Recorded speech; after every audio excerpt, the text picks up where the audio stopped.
I'm Diane Betts. I'm the Assistant Director at North Cook. With us today also are Mike Cherznowski, the School Improvement Specialist from West 40, and we were hoping to have Vanessa Kinder, the Director of South Cook, on the phone with us as well, but we're having some technical difficulties with her audio, so we're picking up her pieces of it. The three ISCs have spent months over the summer collaborating and creating a comprehensive process to assist our schools that have received the designation of targeted or comprehensive school. We call our teams TSIP. We are dedicated to helping you make a school improvement plan that can become a reality and help you close achievement gaps for your students. We also want to introduce you to some of the people that aren't on this call today, but that you've maybe heard of already or will be connecting with as part of the ESSA process. So here on the screen, you see some people at Illinois, at ISB, at Illinois Empower, people connected with the title grants and the accountability division. So these are helpful people that can answer very detailed questions for you and that you may be receiving some communication from. When it comes to applying for Illinois Empower funds, you've probably read and heard a lot of information from ISB and other sources, and you may be feeling a little overwhelmed with information overload. Our goal today is to clarify as much of that information as possible. We want you to know that the ISC offices are ready to assist you in navigating not only this grant application, but in meeting all ESSA requirements, from understanding your designation status, to writing the required plans, completing the IBAM rubric, and implementing your plan moving forward. Before we get started, we do want to preface our session today with the thought that there are still some unanswered questions about the process, and some information is still being determined by ISB. But we are trying to bring you the most up-to-date information that is available. To get us started, we'd like to share with you the outcomes that we hope you will gain from today's session.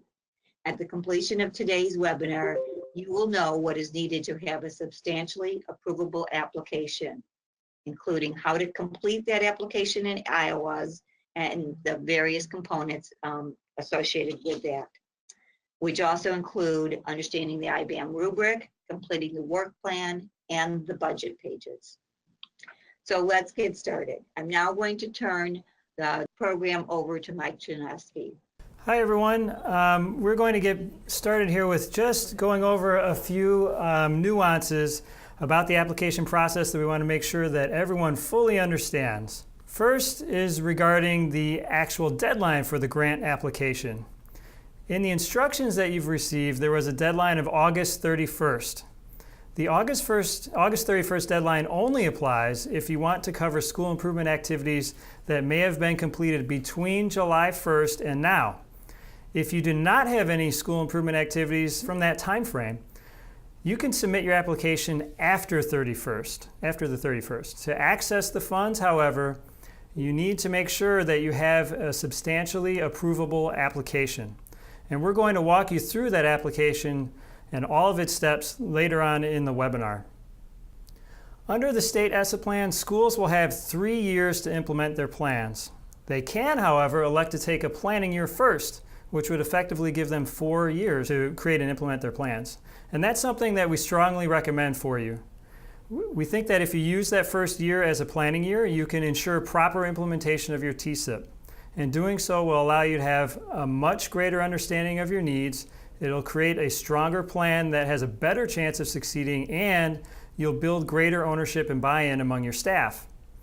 If you choose this year as a planning year, it doesn't stop you from piloting activities this year, which is kind of nice to know.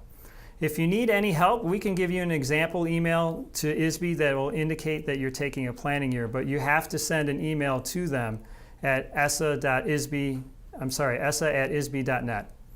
It's also important for you to know that while the grant application does call for a completion of the IBAM rubric and for you to complete your work plan, you do not need to complete those items before you submit your grant. You can complete them within the first quarter of the year and submit them when they're ready. Illinois Empower would prefer that we have it submitted in the first quarter, but that hasn't been written down anywhere at this point in time. Also, you don't have to let everyone know, you don't have to let ISB know yet who your learning partner will be, and we'll talk more about that in the future.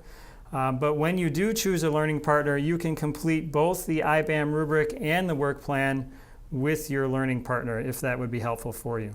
All right, so let's take a look at actually navigating through the application. This can be kind of confusing, and there hasn't been a lot of concrete information out there. So in this section, I'm going to walk you through the mechanics of the application step by step. I think that a lot of you probably know a lot about this already, so some of it we're going to go pretty quickly through. But if you have any questions, please make sure that you're using the chat function to write down whatever questions you have, okay? Let's get started. First of all, you're going to navigate to isb.net. This is something I'm sure that looks very familiar to everybody. We're going to walk you through step by step here. You would go up and click on the System Quick Links tab up there at the top, and then you would look for the option that says IWAS ISB Web Application. That'll take you to a login screen, of course. You're going to enter your login name and your password and click on Login. After that, click on System Listings, and My Systems should come up. When you're looking at My Systems, look for the Title I School Improvement Grant 1003A section, and then you're going to click on Authorized.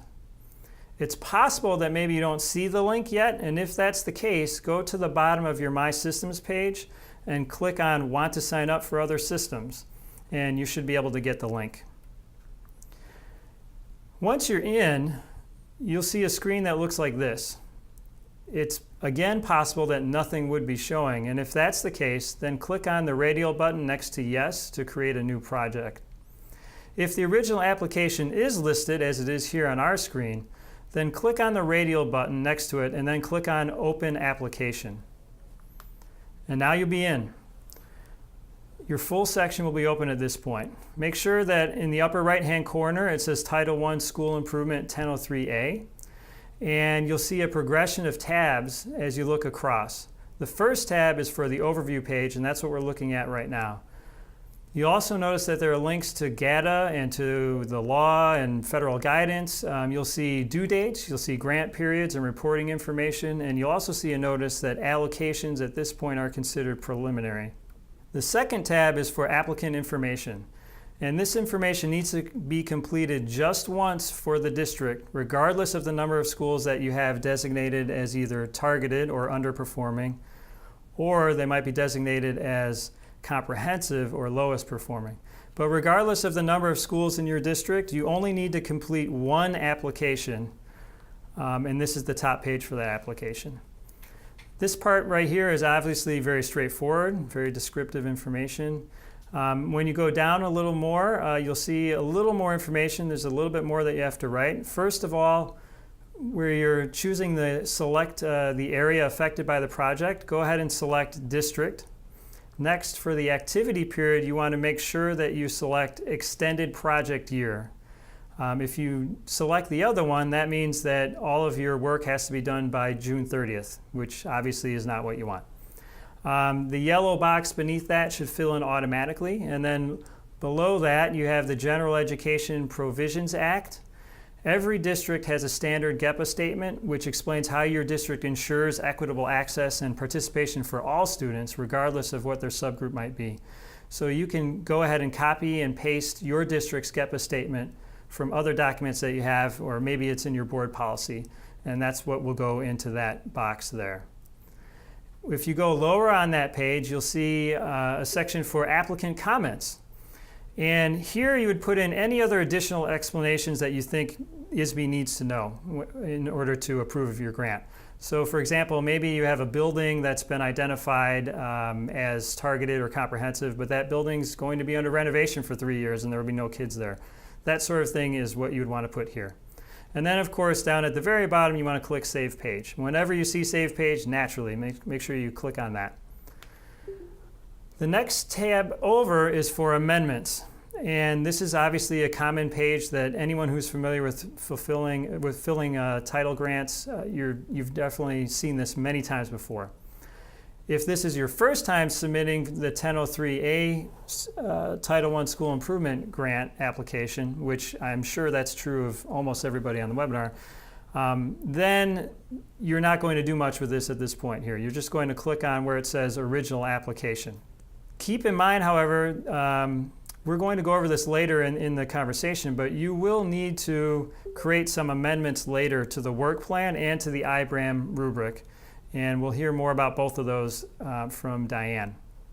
When it comes time to make some amendments, you're going to click on that Amended Application radial button. You'll also put a number where it says Amendment Number.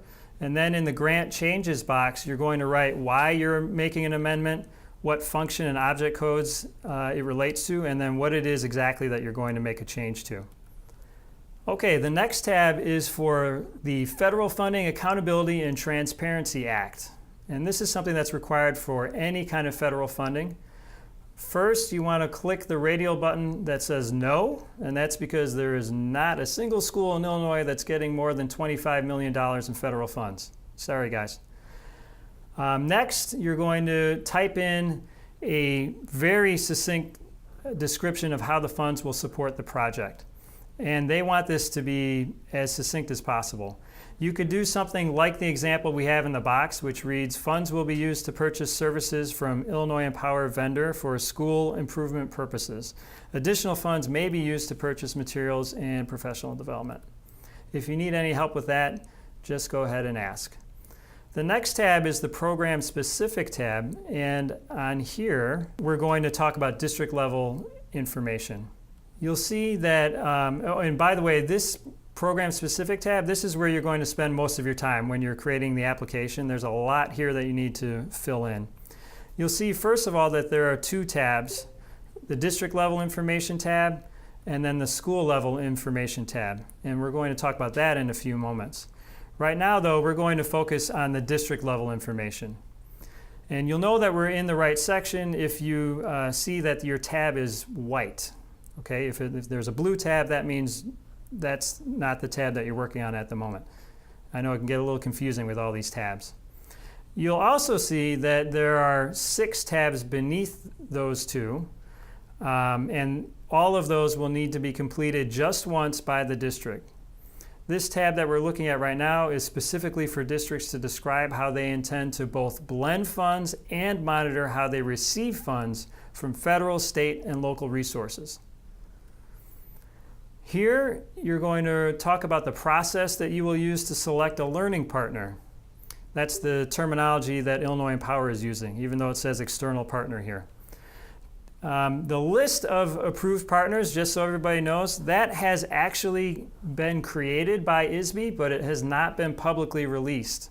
So at this point in time, you are actually not able to select a learning partner because the list has not come out. It should be out very soon, though. That's what we've been told. And it is important to note, again, that you do not need to list a learning partner in order to submit this application. And also, you can choose more than one learning partner. So let's talk about that. A few words about learning partners. First of all, according to ISB, if you are designated as a comprehensive or lowest performing school, you have to choose a learning partner to work with. Targeted schools, also known as underperforming, may choose a learning partner if they want to. Any partner that you choose to use will be paid using Illinois Empower funds. So that means they have to come from the list of approved Illinois Empower providers. If you're going to get some support from another organization that isn't on the list, you can do that. You just can't use Illinois Empower funds to do so. Also, it's important that you know you can have more than one learning partner. You can work with as many as you want, depending on the amount of funds that you have, of course. And once again, you do not need to name your partner for the purpose of the application, but you can send that in later as an amendment. At this point in time, I'm going to ask you to open up to go into the chat box, and I'm going to ask people to write down some ideas that they have for how they're going to select a learning partner. What's the process that you're going to use? What are some tips you might share with people or some best practices? Please go ahead and write that in the chat box now. They're starting to pour in here. I see Mary Havis wrote, experience working with similar districts. That's a great idea. CCSD 15 wrote that it would make sense to use what you have in IBAM to determine if the work that your partner does aligns with what your needs are. That's a great idea. Definitely doing some needs assessment first makes sense to me. Amy says, based on goals stated in the school improvement plan. Other people have listed things such as using partners that they've worked with in the past. So people that know you well, that makes sense to me. We've got a lot of great ideas pouring in. And by the way, on the chat box, I think this was mentioned earlier, but we are actually logging all of the information that you include here on the chat box. So we'll be able to share all of this out with everybody after the webinar is over, when we share the recording of the webinar at that time. So let's move on to the next piece here. On this part, you're going to have to, this is the program support tab, and on here, the first thing for you to notice is that we've got these radial buttons where you're indicating what type of program will be supported. So if your district only has targeted schools, then you would select that. If you only have comprehensive, or if you're only applying for a comprehensive in this case, then that's what you would click here. Your district may have both, in which case you click that. Right? In the box below that, you're going to write how the district will support both the development and the implementation of the school improvement plan. And that sounds like it might be a little daunting. You only have 5,000 characters, for example. So that might be a little tough to do. But don't worry, this is preliminary. So if you change your mind about some of your initial thoughts, you can amend that later on. Okay, on the next tab, you're describing how you will monitor both the expenditures and, more importantly, the implementation of your improvement plans. So how are you going to regularly check the temperature and to ensure that the plan is being implemented really well? We definitely suggest that you build in regular and consistent check-in points with your staff, and that you have a structured way that you'll monitor your implementation and your fiscal expenditures as well. Okay, the next tab is called Implementation, and this is really about operational flexibility. And that refers to individual schools' ability to be able to do things slightly differently from the rest of the district. Of course, if you are a targeted or comprehensive school, you want all of your schools in your district naturally to be aligned to your district efforts. But if you have a targeted or comprehensive school, they're going to have to take certain things, an extra step further. And that's what you're going to have to write about in this operational flexibility piece. So for example, maybe you have a district-wide effort on Reader's Workshop, but you have some targeted schools, and they're targeted due to English learner needs. So in addition to working on Reader's Workshop, those schools might also need the operational flexibility to do some things around language standards, or maybe implementing something like SIOP that will help with their English learner needs. Okay, and then this is the last tab here. This is about challenges, and for here, what you're going to do is you're going to describe how your district is going to do things differently from what you've done in the past, or even at the beginning of this year, regarding those descriptors that are listed there: governance, operations, fiscal management, and programming. So you want to make sure that you cover all of those four. All right, and now I'm going to pass the webinar back to Diane Betts, who's going to talk to us about school level information. Okay, so I'm going to walk you through the school level information tab that you'll need to complete for the application. As Mike said, the district completes all of that district level information once for the whole district. The school level information needs to be completed for each school that has been designated, either targeted or comprehensive. So you'll click on the school level information button here, tab, and then you'll see underneath that there are, you have to pick the number of schools that you have that have been designated. I would imagine in our area that you're either going to collect this schools 1 through 5. That means that you have either 1 through 5 schools in your district that have been designated, or perhaps you're in this second tab button, schools 6 through 10. We'll use the 1 through 5 as our example here today. On this page, you'll list the name of each school, the principal's name, email, and phone number, and the amount of grant funds that have been allocated to this school. So at this point in time, for targeted schools, this would be $15,000. For comprehensive, it would be $50,000. Your next piece of information is you identify whether this is targeted support, again, that tier 3 underperforming, or the tier 4 comprehensive support. Then in section B, this again comes back to the whole idea of your learning partners. Mike has already talked to you a little bit that you don't have to select your learning partner at this time. You may want to go through your needs assessment, your IBM needs assessment or other sort of data analysis before you really pick your learning partner. But when you do pick your learning partner, you would come back in here. That would be a time that you maybe make an amendment once you picked a learning partner, and you would identify for each school who your learning partners are going to be. You can use the same for all schools in your district, or you can vary them, and you can use more than one learning partner.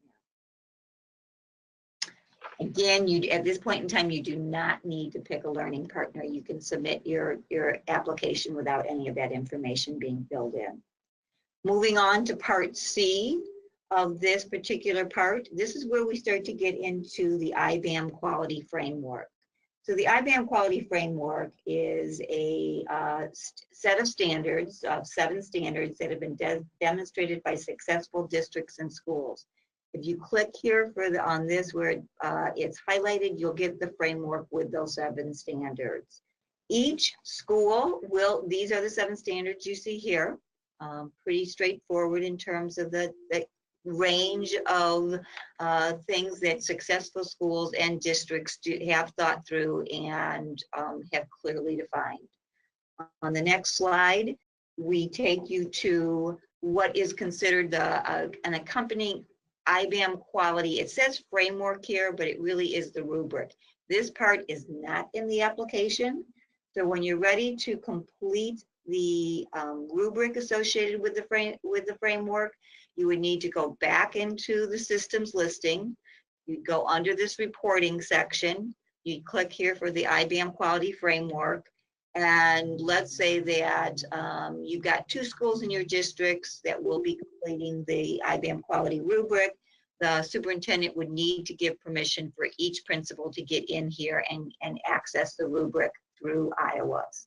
So that may be a piece that you need to do. I have included a link on the bottom of this slide, which is some guiding documents that ISB has put together that help you work through how to technically get to the quality, the IBAM rubric, as well as how to complete it in IWAS. So we've talked a little bit about that this is an accompanying rubric. This is what each school will need to do. It does not need to be done at the time that the application is completed, but you will need to think about when you will have it completed and put a date in. So you may want to use something such as, perhaps December 1st. By December 1st, you will have completed your rubric, gone back into your application, and uploaded that. So we recommend that schools do complete the rubric this fall. While you may not have final designations, the state is saying that they won't be out until October. We do think that answering the questions posed on the IBAM rubric will allow members of your school improvement team or other stakeholders that you're working with to collectively analyze your current supports and strengths within both the school and the district. This honest appraisal of your current conditions will aid your team when they begin to develop very specific strategies for improvement. The 3 ISEs are able to facilitate the completion of the IBAM rubric with you, with any of the designated schools. And what our team of school improvement specialists will do is we'll help you to examine evidence that are related to each of those 7 standards that you saw. We can facilitate the discussion and the analysis with stakeholder groups, which should include community members, teachers, people at the district level, et cetera. We can help you consolidate and communicate those results and findings from the IWAS rubric, but most importantly, we can help them make those connections to a targeted school improvement plan. So based off of the completing the rubric, we can help you start to think about how do you use that information to really address those targeted subgroups that need some support, knowing where your strengths and your current conditions lie. Keep in mind, though, that this type of work, this IBM rubric, is a careful analysis of current conditions, and it will take time. There's no need to rush this piece. Again, we suggest that this could be a good thing that you're working on this fall while you're waiting for final designations and all of the data to be really sent to you, and for you to have all of the data to analyze. But that could be something that you start with, is this completion of the IBM rubric sometime this fall. Does not need to be done at the time of application, but you will need to give ISB a date of when you will anticipate collecting it. The other thing that you'll see on the school page is this section D, and that refers to a work plan. A work plan is, in ISB's mind, is a broad, high-level overview of what each school will do in order to focus on improving outcomes for those subgroups of students that are not making current targeted benchmarks. The work plan does not need to be completed at the time of the application, just like the IBM rubric does not need to be completed now, but you will need to indicate a date of when you will submit your work plan. Again, you will indicate the date of when you're going to submit it. You will, once it's completed, you will need to upload it into the system. If you've ever done amendments and uploaded work into a title grant, you'll be familiar with this step, and if not, we can help you with that. No problem there. The other thing to keep in mind is that once your work plan is completed, it does need to be approved at the local school board level. Then it gets sent to ISB, and ISB approves it as well. So what's included in a work plan? Basically, the work plan asks you these 4 questions. You'll need to identify your current status of school performance. And in most cases of targeted schools, you're going to be identifying those subgroups that and the indicators in which they did not make the intended targets. You're going to be doing a broad level analysis of your IBM needs assessment or any other needs assessments that perhaps you conducted in your school recently that ties to this type of work. You'll start to identify perhaps some inequities that you discussed and that you helped to address through your school improvement plan. And you'll give a broad level overview of the activities, interventions, strategies, et cetera, that each school will implement in order to close those achievement gaps. So basically, the work plan, you have to address each one of these 4 questions. ISCs can help you complete these work plans. It is different from our TSIP process and plan that we've developed. In essence, our planning process is probably a more complete planning process and helps you get to more detailed action plans than what's required in the work plan. So if you work with us, do a TSIP, we can help you then quickly upload what you need into your work plan and get that approved at your board level and sent on to ISB. The next piece that I'd like to also discuss with you is the budget that's associated with this. Hopefully you've gotten your letters and you understand that if you are a targeted school, you have $15,000 right now. Once you apply and do your application, you have $15,000 that you can use for planning purposes during this planning year. If you remain on the list and continue to be designated as a targeted school, you will get an additional $15,000 after that October designation. At that point in time, you would go back in and you would do some budget amendments in your application. So you got $30,000 that's coming from the state that you can use through Illinois Empower. You can also take 20% of your regular Title I low-income basic allocation for that school and wrap that in to add to your dollars so that you got additional money to use for school improvement purposes. If you are at the comprehensive level, you get $50,000 right now. If you remain on the list in October, you get an additional $100,000, and comprehensive schools can use 10% of their Title I low-income money as well and wrap that together. And you may ask, okay, so what types of things can this be used for? So we're going to walk you through a little bit of what the budget application looks like and talk a little bit about what you might use this for. So if you've done title grants in the past, this first page probably looks pretty familiar. You see a tab here, it says budget pages. The first one is your allotment. This is the amount that your whole district receives. So I would imagine in this particular case, I see $90,000. They probably have 6 targeted schools. 6 times 15 is 90,000. So this is how much the whole district has to spend for school improvement. The next page is your budget detail page. And here, if you've done title grants in the past, here you know that this is where you really start to itemize the types of things that you will be purchasing, that you will be spending money on. You have to follow the state function and object codes. And if you're not familiar with that, I'd encourage you to work with your business manager. They know these things inside and out in terms of how to code this correctly. But schools can use their allocated funds during this planning year to pay for that school improvement planning that they're doing this year. This may include payment to a learning partner, such as one of the ISCs or one of the other ones that are on the list when it comes out. You may use this to pay to get substitutes for teachers on your school improvement team so that you can have school improvement planning meetings during the day and pay for subs that, to cover those classes. Or your contracts may say that work has to occur outside of the school day and teachers get paid for that time. It could be, teacher stipends for that time that they're doing it. It might be that you're working with some sort of a data management learning partner or somebody that's helping you do some analysis of your data. That could be work that you're doing this year.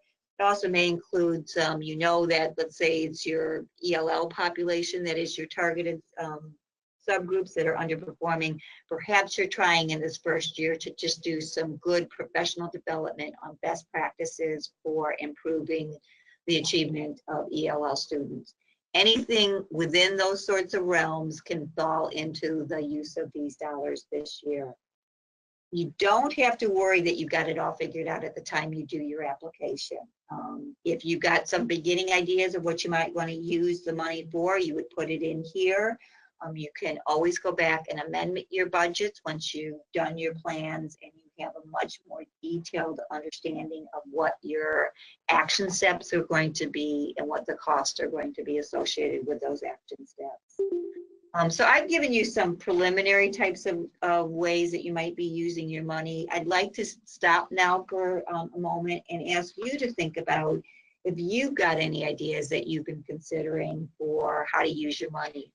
If you would use the chat box over on the side, just like you did before for when you were talking about learning partners, to maybe identify ideas that you have or any questions that you may have regarding use of these allotted dollars.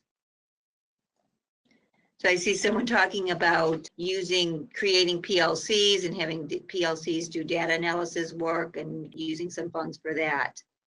Curricular resources such as direct instruction materials for IEP groups. You can purchase materials with these types of title funds. That may be something that you want to purchase and begin to pilot some of these materials this year.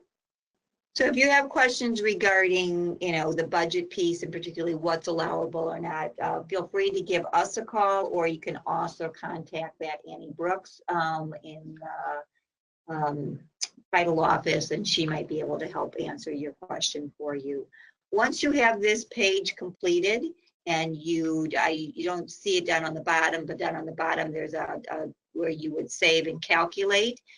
It would do really all of your calculations for you, show how much of your allocation you've spent, how much you have left, and then it will populate this last page of the budget that gets submitted. So once you do that budget detail and hit calculate and save, it will complete this page for you and put it into the various categories. Many times when you start writing a grant at this point in time, you may not be able to use all of your, figure out how you're going to use all of your dollars, and that's okay. You can either put some broad strokes around what you think you're going to do, or you can have some dollars remaining unallocated and then go back in through your amendment process and complete it more fully. I think we had a question about food cost. Usually title dollars cannot be used for food associated with meetings or those sorts of things. So I would imagine the same is true with these title funds as well. Next, I'm going to switch back over to Mike, and he's going to talk about wrapping this up in terms of your steps moving forward. Hi, folks. I think we have maybe a few questions that perhaps we've missed in the chat box. I apologize. There are quite a few people on here. Again, if we don't happen to get all of your questions, we are logging the chat, and so we will be able to respond to all of your questions via email in the future. We'll send an email out to everyone that will include answers to any questions that you've written. We'll actually send out the ideas that people have had, for example, how to use the budget, or how to your best ideas for selecting learning partners. We're also going to send you a recording of the webinar, and you'll get the slides as well. There were a couple of questions, though, that I think I can probably answer. One question that I saw was, how do we get the IBAM rubric? And I know that can be kind of confusing. That's something that Diane was trying to show us earlier, and I'll go back in the slides. It's quite a ways back, unfortunately. But in the application in IWAS itself, what you're going to get when you click here is the actual IBAM framework, and that's kind of the description of what the standards are. It's not the rubric that you need to do the assessment. And as Diane was explaining, in order to get the IBAM rubric, you're actually going to come out here, and if you use this link that she's listed for us on the bottom, it'll tell you exactly how to get to that. Another question that we have here, another common question that's come up, is about the idea of whether or not our preliminary designations will change. And in October, it is entirely possible that your designations will change. They're using the fuller set of metrics. For the preliminary designations, they were only using your assessment results from the previous year. So when it comes to October, they're going to use a fuller suite of assessments in order to help determine what your designations are. A number of people have also asked if they can find out how they got their designation. The answer to that question is we can't tell you because we don't know, but you can contact Ray Clements, and her contact information is on one of our earlier slides. So ISB has said directly to contact Ray Clements if you want to find out which subgroups or have caused you to become targeted, or why a school was listed as comprehensive. I think that I've covered all of the questions that we've had at this point. Oh, there was one other one, which was about the designation. And it says here, if your designation changes, will you lose the initial money? No, you get to keep the money that you get right now between now and the October designation. That will not be taken away from you. And in fact, you can continue with that work under Illinois Empower for the full year if you want. I don't think, however, we don't know for sure, but we don't think that you'll get the additional set of funds, though, if your designation changes. I hope that makes sense. So you just get that initial bucket, not that second bucket. All right, so let's talk about moving forward here. And what we're going to discuss here is sort of what do you need to do next, right? First of all, we want to make sure that you send out an email. If you choose, if you're going to take the first year as a planning year, please make sure that you send that email to ISB. The address again is essa@isb.net. And all you have to do is tell them that you intend for Smith School to take a planning year for school year 18-19. And it should be that simple. The second thing that you need to keep in mind is that you have to submit your application in IWAS.